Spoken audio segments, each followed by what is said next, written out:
lugar es en la cordillera de los Andes, donde el oxígeno escasea y la cordura se congela antes de llegar al cerebro. Allí, entre picos que rasgan el cielo y valles que el sol prefiere evitar, habitan sombras que no pertenecen a la naturaleza. Lo que voy a contarte hoy no es una leyenda urbana, ni un cuento para asustar excursionistas. Es la crónica de mi descenso al infierno blanco, al corazón de la secta más hermética y sanguinaria que jamás haya operado bajo el radar de la civilización. Ellos no se hacen llamar por un nombre que puedas pronunciar sin sentir un escalofrío. Para los pocos que saben de su existencia, son simplemente los vigilantes del frío. Durante 6 meses, fui testigo de lo que ocurre cuando el fanatismo religioso se encuentra con el aislamiento absoluto. Vi ojos que ya no reflejaban humanidad, y escuché cánticos en lenguas muertas que hacían que las piedras vibraran con una malevolencia antigua. Sobrevivir no fue un acto de valentía, fue un milagro de pura desesperación. Fui allí buscando respuestas espirituales, y terminé encontrando una carnicería organizada. La secta cree que el fin del mundo ya ocurrió, y que nosotros somos solo los restos que deben ser purificados a través del dolor y la entrega total a una entidad que ellos llaman el Gran Cóndor de Ceniza. No es una deidad de luz, es un depredador cósmico que exige tributos que la moral humana no puede comprender. Si estás viendo esto, es porque logré escapar de sus garras, pero el precio fue dejar una parte de mi alma en aquellas cumbres. Cada vez que cierro los ojos, vuelvo a sentir el frío cortante de la puna y el olor a incienso barato mezclado con el hierro de la sangre fresca. En este video, voy a desgranar cada regla, cada ritual y cada horror que presencié en ese santuario de pesadilla. Te contaré cómo atraen a sus víctimas, qué sucede en las cuevas prohibidas durante el solsticio y, lo más importante, qué fue lo que vi en la última noche, aquella que me obligó a correr descalzo sobre la nieve para salvar mi vida. Esto no es solo mi historia, es una advertencia, porque aunque yo escapé, ellos siguen ahí, observando desde las alturas, esperando a que alguien más cometa el error de buscar la paz en el lugar equivocado. Bienvenido a los secretos más oscuros de los Andes. Prepárate, porque después de escuchar esto, nunca volverás a ver las montañas de la misma manera. Mi viaje comenzó en un pueblo perdido de la provincia de Jujuy, donde los lugareños bajaban la voz al mencionar el Camino del Cóndor. Me dijeron que allí encontraría la verdadera iluminación, lejos del ruido del mundo moderno. Un guía de mirada esquiva me llevó a través de senderos que desafiaban la gravedad, subiendo hasta donde el aire se vuelve un cuchillo en los pulmones. Al llegar al campamento base de la secta, lo primero que me golpeó no fue el frío, sino el silencio. Un silencio antinatural, donde ni siquiera el viento parecía atreverse a soplar con fuerza. Fui recibido por un hombre llamado Hermano Elías, cuya piel parecía pergamino estirado sobre un cráneo demasiado prominente. Sus ojos eran lo más inquietante. Eran 2 pozos negros, sin brillo, sin rastro de emociones. Me dio una túnica de lana tosca y me dijo las primeras palabras que marcarían mi estancia. Aquí, tu nombre ya no existe, solo tu voluntad de desaparecer importa. El campamento estaba compuesto por chozas de piedra perfectamente circulares, dispuestas alrededor de un altar central que siempre goteaba un líquido oscuro. Pronto comprendí que la jerarquía de la secta se basaba en el nivel de privación. Los iniciados pasaban días sin comer, solo bebiendo una infusión amarga que te sumergía en un estado de alucinación constante. Durante esos trances, los miembros más antiguos nos susurraban al oído que el mundo exterior era una ilusión llena de demonios y que solo a través del sacrificio personal podríamos ascender. Pero el sacrificio no era metafórico.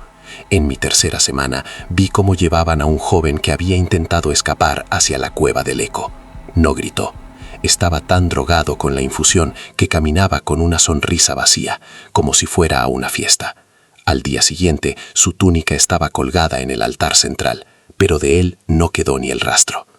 La regla fundamental del capítulo 1 de mi cautiverio fue la ley de la mirada perdida.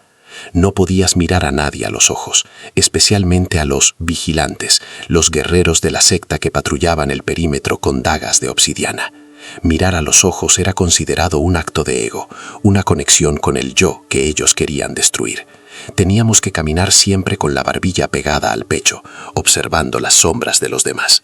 Fue en esa posición, mirando hacia abajo, donde descubrí que el suelo de la plaza central no estaba hecho de tierra común, sino de huesos triturados tan finamente que parecían arena blanca. Miles de personas habían pasado por allí antes que yo, y el hospitalario santuario era en realidad un matadero silencioso a 4000 metros de altura. Empecé a notar que los rituales nocturnos no eran oraciones, eran negociaciones. Rezaban para que el frío no los consumiera y para que el cóndor de ceniza eligiera a otro en su lugar. La paranoia se convirtió en mi única compañía, mientras el hermano Elías me observaba desde las sombras, sabiendo que mi curiosidad me estaba llevando directo al borde del abismo. Si has logrado salir de la primera planta, tu instinto más básico te gritará que busques una salida rápida. Verás las puertas metálicas del ascensor brillando bajo una luz mortecina y sentirás la tentación de pulsar el botón de planta baja. Esta es la trampa más antigua y eficaz del hospital. Nunca, por nada del mundo, uses el ascensor en un hospital que ha despertado. Los ascensores no son solo máquinas de transporte en este estado, son conductos verticales que conectan las diferentes capas del purgatorio médico. Si cometes el error de entrar y las puertas se cierran, notarás que el panel de botones empieza a sangrar, un líquido negro y viscoso que huele a hierro y enfermedad. El ascensor no se detendrá en la planta 0. Sentirás una caída libre que te revolverá el estómago, mientras los números digitales en el panel empiezan a mostrar símbolos que no pertenecen a ningún alfabeto humano. Te llevará al piso negativo, un lugar que no figura en los planos arquitectónicos, donde las paredes están hechas de carne pulsante y los lamentos de los que quedaron atrapados antes que tú son el único sonido ambiente. Si el ascensor se abre en un piso que no reconoces, un lugar donde el aire es tan denso que cuesta respirar y las luces son de un color violeta enfermizo, no salgas. Quédate pegado a la pared del fondo, lejos de los sensores de la puerta. Verás figuras asomándose desde la oscuridad del pasillo externo, seres con extremidades demasiado largas y rostros vendados que intentarán invitarte a salir con voces que imitan a tus seres queridos. Hijo, ayúdame. Cariño, estoy aquí dentro. Es una ilusión acústica diseñada para que cruces el umbral. Si cruzas esa línea, las puertas se cerrarán para siempre detrás de ti y pasarás a formar parte de la colección de anatomía eterna del hospital. La única forma de revertir esto es pulsar todos los botones de emergencia a la vez y cerrar los ojos con fuerza, imaginando que el ascensor es una caja de metal vacía. Solo cuando sientas que el movimiento se detiene y escuches el timbre normal del edificio, podrás abrir los ojos. Estarás en una planta diferente, probablemente más cerca de la zona de cirugía, pero al menos seguirás en esta realidad. La regla fundamental en este tramo es la regla de los 3 espejos. En los ascensores y en los pasillos de cirugía, a menudo hay espejos o superficies altamente reflectantes. Si al pasar frente a uno de ellos, notas que tu reflejo no se mueve al mismo tiempo que tú, o peor aún, que tu reflejo te está sonriendo mientras tú estás aterrorizado, debes romper el contacto visual de inmediato. Tu reflejo en un hospital encantado no es una imagen, es un parásito que intenta intercambiar lugares contigo. Si mantienes la mirada por más de 5 segundos, sentirás un tirón violento en tu pecho y en un parpadeo estarás atrapado dentro del cristal, viendo cómo tú mismo camina tranquilamente por el pasillo, libre, mientras tú te desvaneces en un mundo bidimensional de plata y sombras. Camina siempre mirando tus manos. Asegúrate de que tus dedos sigan ahí, de que tu piel siga caliente. El contacto físico contigo mismo es lo que te mantiene anclado a tu cuerpo. Si empiezas a sentir que tus manos se vuelven frías como el mármol, corre. Corre hacia las escaleras de emergencia, pero nunca mires hacia el hueco de la escalera, porque algo en el fondo te está devolviendo la mirada. Cuando el solsticio de invierno se acercaba, la atmósfera en el campamento se volvió eléctrica, cargada de una violencia contenida que se sentía en la piel. Era el momento del ritual más sagrado y terrible, la entrada en la cueva del eco. Me seleccionaron junto a otros 4 iniciados para lo que ellos llamaban la gran ofrenda.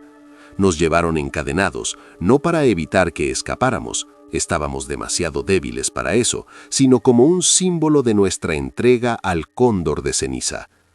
La cueva estaba situada en una grieta natural que descendía hacia las profundidades de la montaña, donde el calor de la tierra empezaba a derretir el hielo, creando una neblina perpetua que olía a azufre y descomposición.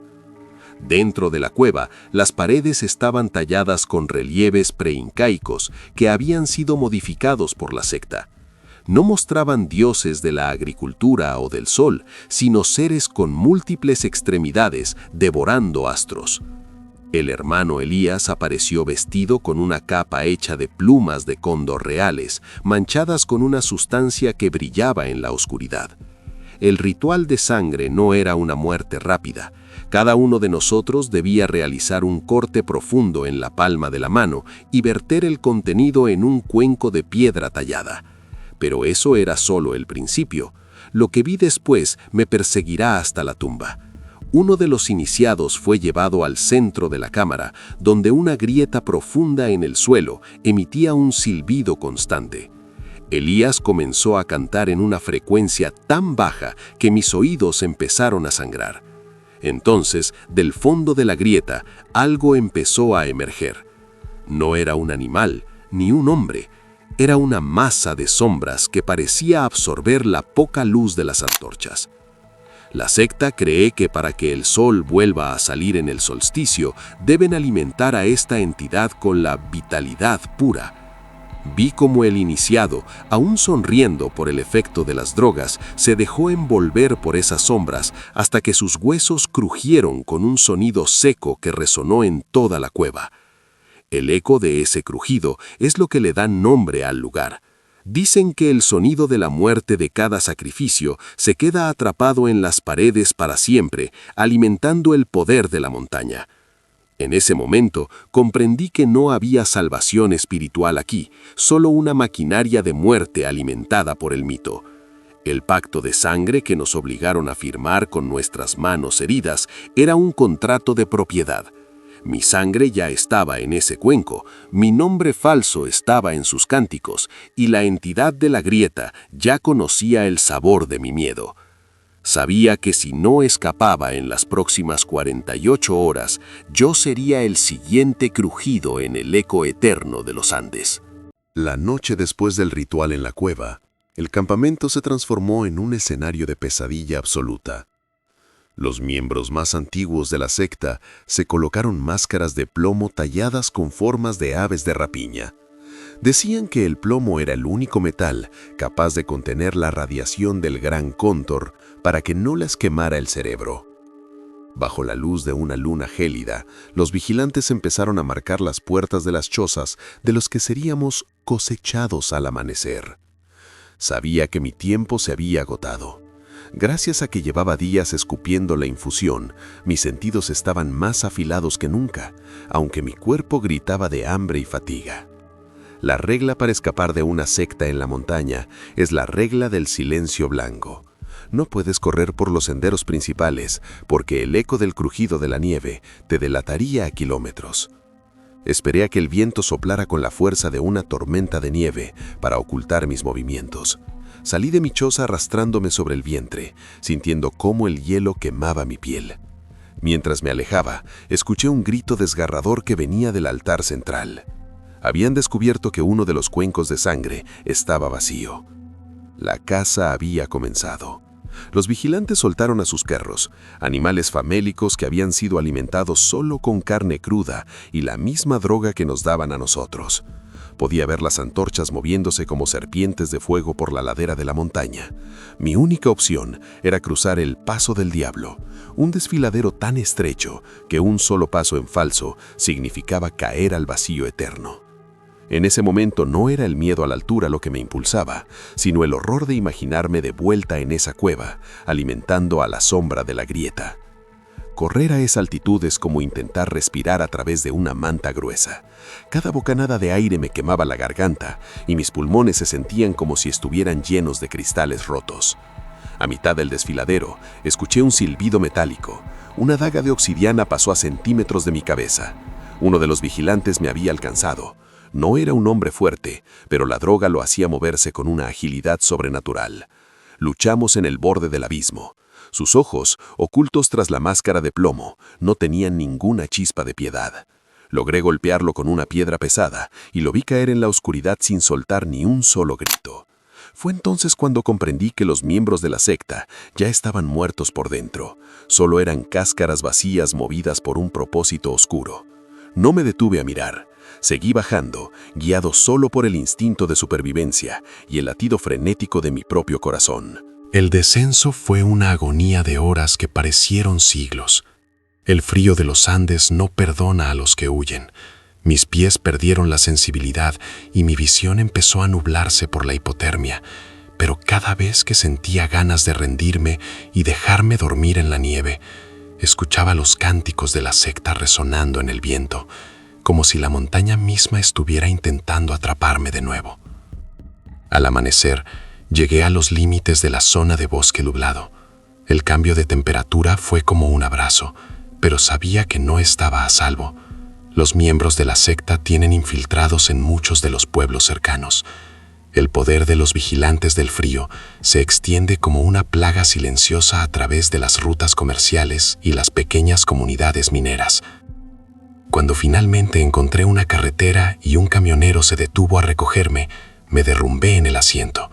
No podía hablar, solo temblaba violentamente. El hombre me miró con una mezcla de lástima y terror. Luego se fijó en mi mano. La marca que nos hicieron en la cueva, el corte de sangre, no había cicatrizado de forma normal. La piel alrededor de la herida se había vuelto negra y formaba un patrón que recordaba a las alas de un ave. «Tú vienes de arriba, ¿verdad?», susurró el conductor mientras aceleraba.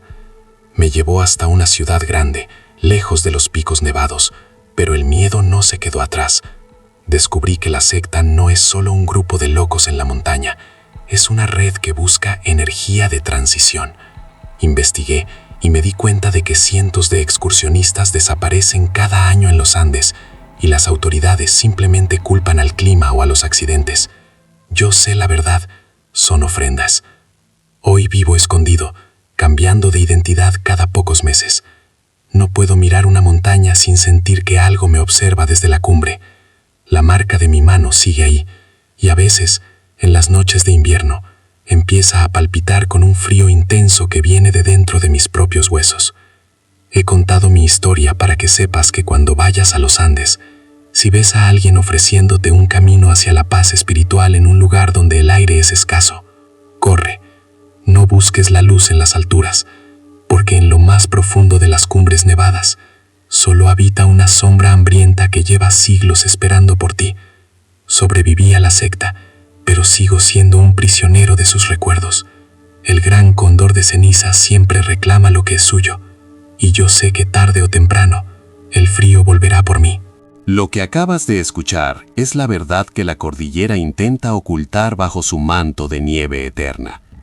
Mi escape fue solo el principio de una vida marcada por la paranoia y las sombras. Si alguna vez has sentido que alguien te observa desde las alturas, o has visto luces extrañas en los picos más remotos de las montañas, quizás hayas estado más cerca de los vigilantes de lo que imaginas. No ignores tu instinto. El miedo es la única herramienta que nos queda para distinguir la realidad de la trampa. Si te ha impactado este relato y quieres que sigamos revelando los secretos más oscuros de las sectas y cultos que operan en las sombras de nuestro mundo, no olvides suscribirte y activar la campana. Tu apoyo es lo que nos permite seguir contando las historias que otros intentan silenciar. ¿Crees que hay más lugares así escondidos en el mundo? ¿O quizás conoces a alguien que desapareció sin dejar rastro en una expedición? Cuéntanos tu teoría o tu experiencia en los comentarios. Cada detalle cuenta para armar este rompecabezas de horror. Dale un me gusta a este video para demostrar que estás del lado de la verdad. Y comparte este video con aquellos que aman el senderismo y la aventura. Podrías estar salvando su alma sin saberlo. Mantente alerta, mantente a salvo y recuerda, No todo lo que viene de las alturas es sagrado. Nos vemos en el próximo descenso a la oscuridad, hasta que el sol vuelva a salir, si es que lo hace.